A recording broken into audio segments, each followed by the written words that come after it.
하나님 말씀은 사무엘상 17장 1절에서 11절까지의 말씀입니다. 사무엘상 17장 1절에서 11절입니다.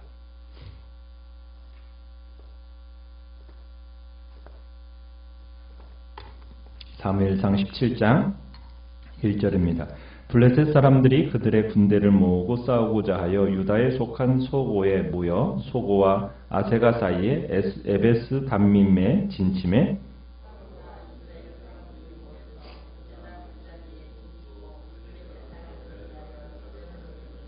블레셋 사람들은 이쪽 산에 섰고 이스라엘은 저쪽 산에 섰고 그 사이에는 골짜기가 있었더라.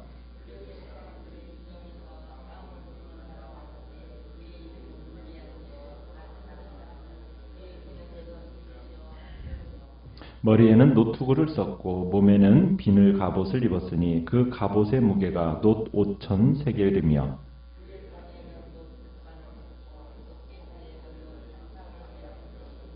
그 창자루는 배틀채 같고 창날은 철 600세겔이며 방패에 든 자가 앞서 행하더라.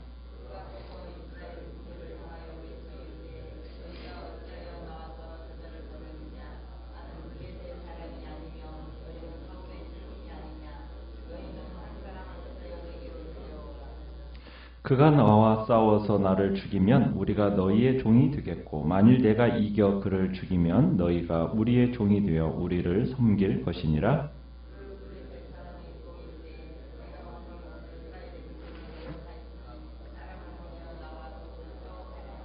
같이 읽습니다. 사울과 온 이스라엘이 블레셋 사람의 이 말을 듣고 놀라 크게 두려워하니라. 아멘. 오늘 말씀의 제목은 이스라엘 앞에 버티고 선 골리앗이라는 제목으로 말씀을 나눕니다. 우리가 14장에서 요나단의 용맹으로 이스라엘 앞에서 블레셋이 대패했었습니다. 그리고서는 한참 동안은 이스라엘이 침범하지 않았는데 오늘 본문에서는 또다시 블레셋이 이스라엘을 침범하는 장면입니다. 블레셋은 참 사사시대 때부터 도무지 사라지지 않는 이스라엘의 끈질긴 원수로 등장하고는 족속입니다. 블레셋 사람들이 오늘 1절에서 보면 군대를 모아가지고 유다에 속한 소고라는 곳에 모여서 소고와 아세가 사이에 있는 에베스 담밈에 진을 쳤다라고 얘기합니다. 그러자 이제 사울이 사람을 모으죠. 그래서 유다에 속한 블레셋 군이 진을 친 이 반대편에 진을 친 것으로 오늘 이야기가 시작이 됩니다. 유다 지파에 속한 땅 남서쪽 곧 블레셋에서 이제 사울 왕국으로 들어오자면 어떻게 보면은 관문이라고 할 수 있는 이 지역에서 전쟁이 시작이 된 겁니다. 블레셋 군대와 사울을 중심으로 한 이스라엘 군대가 골짜기 하나를 사이에 딱 두고 대치하게 되는 거죠. 그 골짜기가 어떤 골짜기라고 얘기하고 있습니까? 엘라 골짜기라고 얘기를 해요. 엘라 골짜기. 2절에 보면 엘라 계곡을 중심으로 해가지고 블레셋 군은 남쪽에 이스라엘 군은 북쪽에 이렇게 자리 잡고 대치해 있는 겁니다. 자, 이 싸움에서 블레셋은 지금 대표자로 내세운 사람이 있죠. 그 사람이 누굽니까? 골리앗입니다. 골리앗을 가리켜서 4절에 뭐라고 설명을 해놓고 있냐면 싸움을 도두는 자 이렇게 소개가 되고 있습니다. 싸움을 도두는 자 이렇게 얘기하는 것은 일종의 바람잡이 노릇하는 사람이라는 의미입니다. 골리앗의 신체적인 여건을 이렇게 설명을 하면서 그 여건으로 인해서 이스라엘 군사들이 주눅이 들었어요. 얼마나 기골이 장대한 자인지 그의 키가 얼마라고 얘기하고 있습니까? 6규빗 한 뼘. 그러면 오늘로 얘기하면 285cm 정도 되는 키입니다. 285cm. 엄청나게 큰 거인이죠. 거기다가 완전 무장을 했는데 이 갑옷의 무게가 얼마라고 되어 있습니까? 5,000세겔. 오늘날로 얘기하면 57kg. 거의 60kg에 이 해당되는 이 갑옷을 지금 입고 있는 겁니다. 갑옷, 녹경갑. 거기다가 창자로는 배틀채 같다고 했는데 창날이 몇 세겔이요? 600세겔. 그러니까 7kg 정도의 이 창날이 되는 그 단창을 지금 들고 있는 겁니다. 그러니까 완벽하게 신변의 완전장치를 갖추어 놓고 어느 누구도 지금 감히 무너뜨릴 수 없을 것 같은 그런 강한 자로서 골리앗이 등장하고 있습니다. 이 생김새가 얼마나 압도적이었는지 그 당시 다른 사람들보다 사울은 어느 정도 키가 컸다고 얘기하고 있습니까? 머리 하나는 더 컸다라고 사울을 평가했었잖아요. 이 사울도 이 골리앗 앞에서는 대적할 엄두를 못 내고 그냥 바라보고만 있는 겁니다. 이스라엘에서 그래도 남들보다도 훨씬 더 큰 사울인데 이 골리앗을 해치우기에는 좀 어떻게 보면 이스라엘에서 가장 적합한 사람이잖아요. 그런데 이런 사실을 아는지 모르는지 사울은 골리앗하고 싸울 생각조차 못하고 있습니다. 골리앗은 지금 누구에게나 어떻게 보면 공포감을 조성할 만한 그런 신체적인 조건을 지닌 거죠. 자, 그런 육중한 몸을 지닌 골리앗, 그 골리앗 앞에 7절에 보면 방패든 자, 방패를 든 호위병들을 앞세우고서는 매일 이스라엘 진영을 향해서 싸움을 걸어왔습니다. 자신을 대적할 수 있는 자라면 나와보라는 거죠. 그러니까 골리앗은 자신을 블레셋의 대표로서 높이고 이스라엘 군대는 사울의 종으로서 깔보면서 자신감에 차가지고 지금 이스라엘 군대에 대해서 극도로 모욕적인 언사를 이렇게 퍼부으면서 1대1 격투를 지금 부추기고 있는 겁니다. 자, 골리앗이 제안한 이 자신과 이스라엘 대표와의 이 장수와의 싸움, 개인적인 전투, 이 뒤에는 어떤 의미가 들어있느냐면 블레셋과 이스라엘이 각각 섬기는 신 중에 누가 더 강한 신이냐? 그 승리를 가져다주는 신이 더 강한 신이다라는 그런 믿음이 놓여있는 가운데 지금 싸움을 지금 서로 지금 부추기고 있는 겁니다. 그러니까 이스라엘과 이 블레셋과의 싸움은 어떤 싸움이에요? 각각 그들이 믿는 신들의 전쟁이라고 여기고 있는 겁니다. 자, 그러나 사울에게는 지금 이 골리앗을 대적할 만한, 해결할 만한 그런 대책이 없어요. 11절에 가보시면은 이런 모욕에 찬 도전에 대해서 사울과 온 이스라엘은 어떻게 하고 있습니까? 놀라 크게 두려워하고 있다. 두려워했다. 이렇게 얘기하고 있습니다. 그러니까 극도로 공포심에 빠진 겁니다. 정신적으로 완전히 압도당해가지고 기가 질려버린 거죠. 여러분, 사울과 온 이스라엘이 지금 골리앗 앞에서 이런 반응을 보일 수밖에 없었던 이유가 무엇이었겠습니까? 크게 두 가지입니다.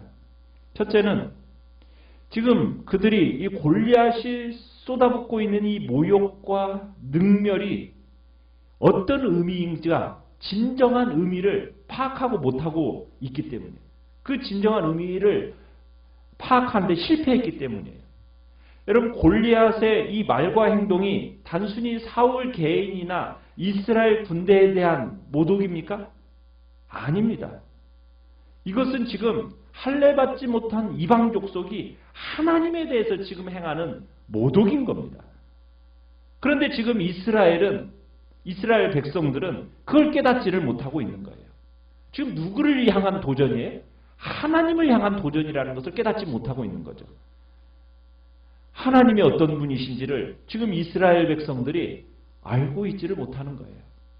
하나님이 정말 자신들이 믿는 하나님이 어떤 분이신지, 골리앗과 같은 존재, 그 존재가 하나님 앞에서는 아무것도 아니라는 것을 깨닫지를 못하고 있는 겁니다. 거기다가 두 번째는 사울에게 있어서 이미 하나님의 영이 어떤 상태예요? 떠나버린 상태예요. 그러니까 사울에게 있어서 근본적인 문제는 그가 지금 골리앗 앞에서 두려워했다? 이게 문제가 아니에요. 하나님의 영이 사울에게서 떠났다라는 점이 더 두려운 일이었던 거죠. 본래 사울은 블레셋으로부터, 이방 족속으로부터 이스라엘을 구원하도록 하기 위해서 왕으로 추대된 인물입니다. 그래서 하나님께서 왕으로 세워져서 그 사울의 신앙이 순수하고 겸손했을 때는 어떤 일이 있었어요? 큰 승리를 모압과의 전쟁에 암몬과의 전투에서 있었잖아요. 그런데 사울이 그 순수함을 잃고 그 신앙의 겸손함을 잃어버리니까 지금 오늘 블레셋의 한 장수로부터 지금 모욕적인 언사를 들어도 전혀 이스라엘을 구원할 줄을 모르는 겁니다. 우리에게도 마찬가지입니다. 신앙의 순수와 그 겸손을 잃어버리잖아요. 그러면은 아무리 높은 자리, 영광스러운 자리에 있다 할지라도, 앉아 있다 할지라도 아무런 힘과 어떠한 능력도 발휘할 수가 없는 겁니다. 종이 호랑이로 전락하게 되는 거예요. 우리에게 있어서 어떤 상황 속에서 제일 중요한 것이 뭐겠어요? 신앙의 순수함과 겸손함을 잃지 않는 겁니다. 그 자리를 닫고 지키면서 보존하고 영광스러워지는 그 중요한 게 아닙니다. 우리가 처음에 주님 앞에 가졌던 그 신앙의 순수한 마음들, 겸손했던 것, 그거 잃어버리지 않고 그것을 유지하느냐, 얼마나 어떻게 유지하고 있느냐가 결정적이란 얘기입니다. 참으로 사울은 그 순수함과 겸손함을 잃어버렸고 결국에는 하나님의 영이 떠나버렸기 때문에 지금 골리앗 앞에서 두려운 마음에 지금 아무 일도 못하고 있는 거예요.